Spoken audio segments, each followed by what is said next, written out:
Hi friends, ఈ వీడియోలో మనం సైకాలజీ సంబంధించి ప్రశ్నలు చూద్దాం. ఈ సైకాలజీ ప్రశ్నలు గతంలో ఉన్నటువంటి ప్రశ్నలను ఆధారంగా చేసుకొని మనం ప్రస్తుత ప్రిపరేషన్ అనేది స్టార్ట్ చేసుకోవచ్చు, లేదా దాన్ని రివిజన్ చేసుకోవడానికి మనకి ఈజీగా ఉంటుంది. ఈ ప్రశ్నకు సంబంధించినటువంటి నాలుగు సమాధానాల నుంచి 4 రకాలైన క్వశ్చన్లు తయారు చేసుకోవచ్చు. దానికి సంబంధించి ముందు మనం చూద్దాం.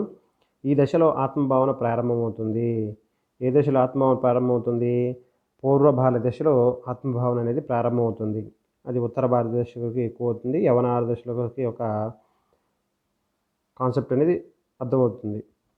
నెక్స్ట్ తర్వాత హెరిడిటరీ జీనియస్ అనే పుస్తక రచయిత ఫ్రాన్సిస్ గాల్టన్. వీరికి సంబంధించిన బుక్స్ వాళ్ళు ఏమేమి రాశారనేది మనం రెగ్యులర్గా చూసుకోవాలి. ఒక బుక్కు సంబంధించి బుక్ రెడీ చేసి పెట్టుకోవాలి. దీనికి సంబంధించి నేను ఒక వీడియో కూడా చేస్తాను, ఎవరెవరు బుక్ రచించారని, లేదా పీడిఎఫ్ అనేది ఒకటి పెడతాను. దీనికి సంబంధించి చూడని తర్వాత ఇక్కడ ప్రజ్ఞాలబ్ధి గురించి ఇచ్చారు. వాస్తవిక వయస్సు, మానసిక వయస్సులు ఇక్కడ ఇవ్వడం జరిగింది. మనకి ఫార్ములా ఉంది ఒకటి, MA/CA × 100. దీని ప్రకారం చేసినట్లయితే మెంటల్ ఏజ్, MA అంటే మెంటల్ ఏజ్ ఎంత ఉంది? 10 బై క్రోనలాజికల్ ఏజ్ అంటే ఎంత? 8.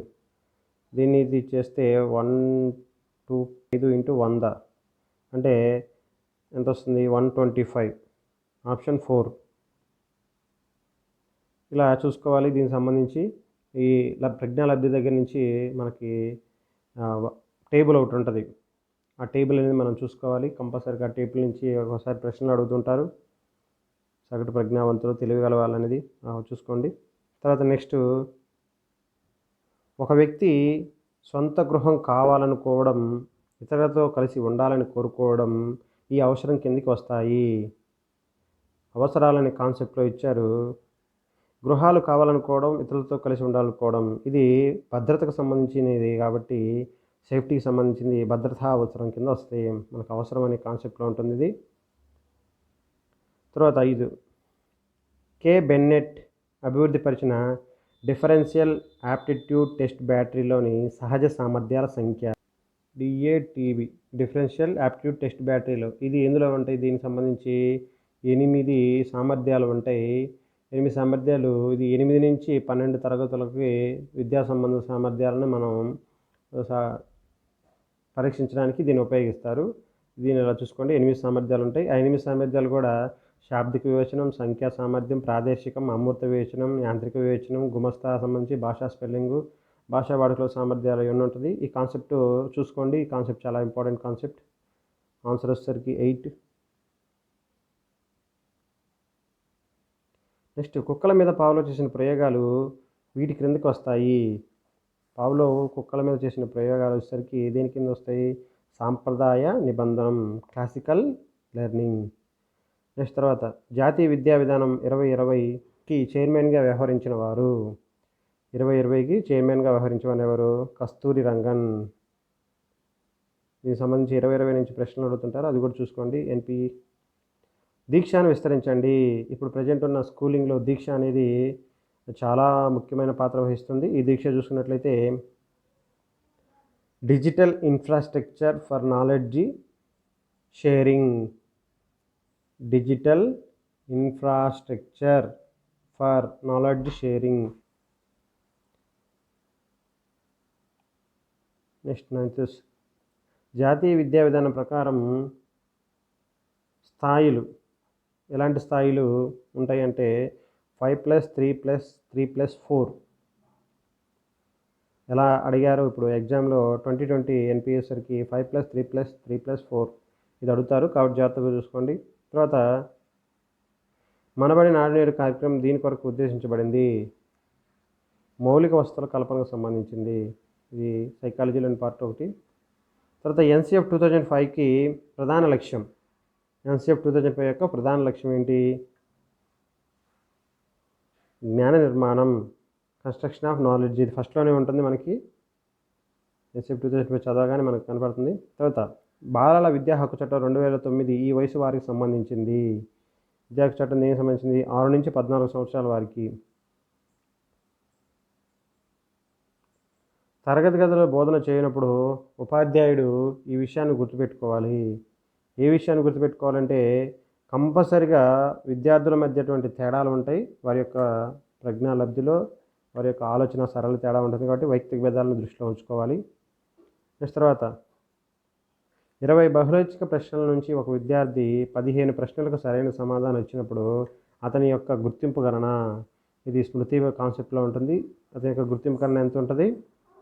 ఇక్కడ మనకి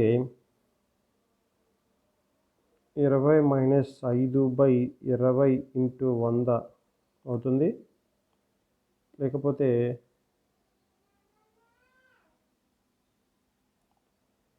మొత్తం 15/20 × 100 ఈ కాన్సెప్ట్లో చూసుకున్నా కానీ మనకు ఆన్సర్ అనేది అర్థమవుతుంది.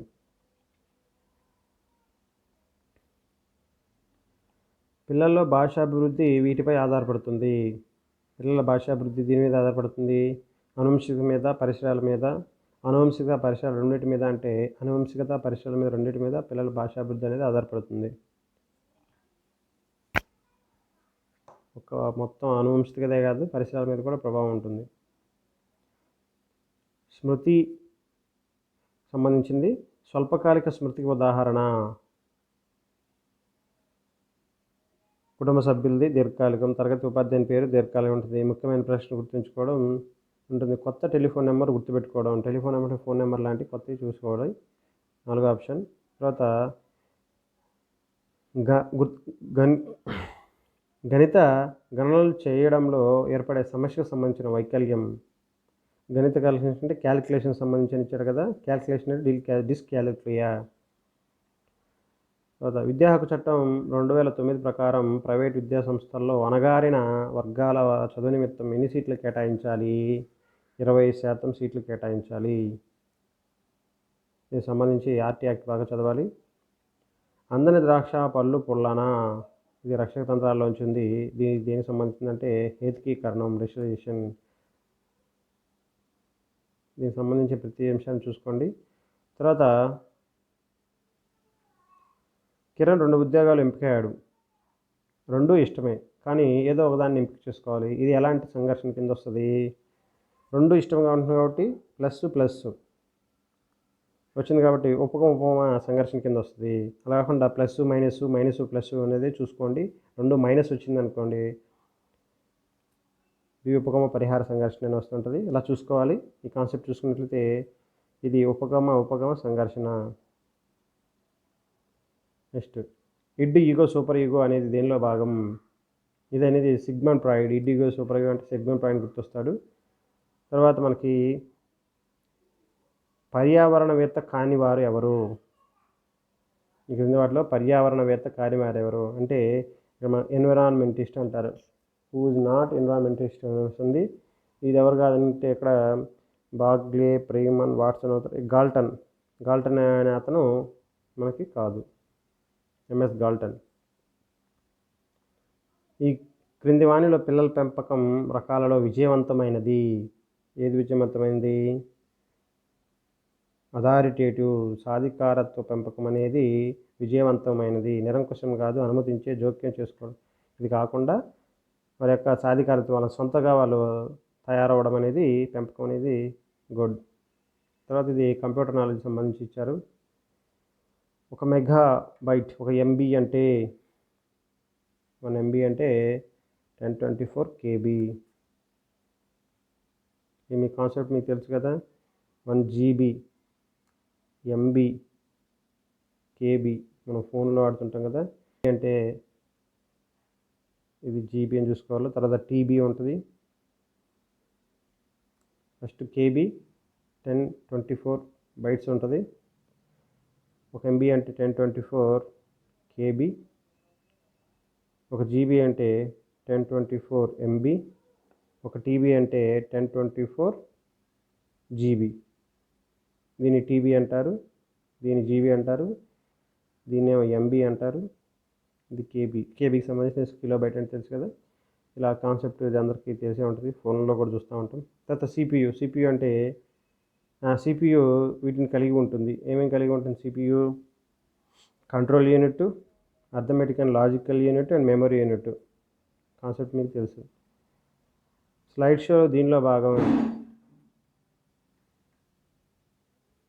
ఎంఎస్ పవర్ పాయింట్లకు సంబంధించింది.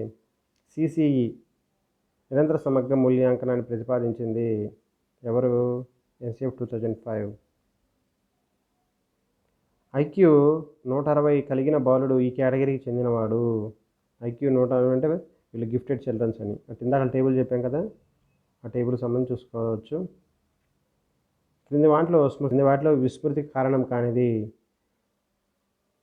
అతిగా చదవడం వల్ల విస్మృతి అనేది చెందరు.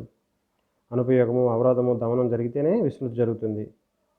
ఇది కారణం కానిసరికి అతిగా చదవడం. నెక్స్ట్ తర్వాత ఈ క్రింది వాటిలో సాంఘిక ప్రజ్ఞ ఎక్కువగా వీరిలో ఉంటుంది. ఎవరిలో ఎక్కువ ఉంటుంది సాంఘిక ప్రజ్ఞ? శాస్త్రవేత్తలకి, కవులకు, రచయితలకు ఉండదు. రాజకీయ నాయకులకు మాత్రమే సాంఘిక ప్రజ్ఞ అనేది అధికంగా ఉంటుంది. ఇట్లా ఈ సైకాలజీ సంబంధించిన ప్రశ్నలు అనేవి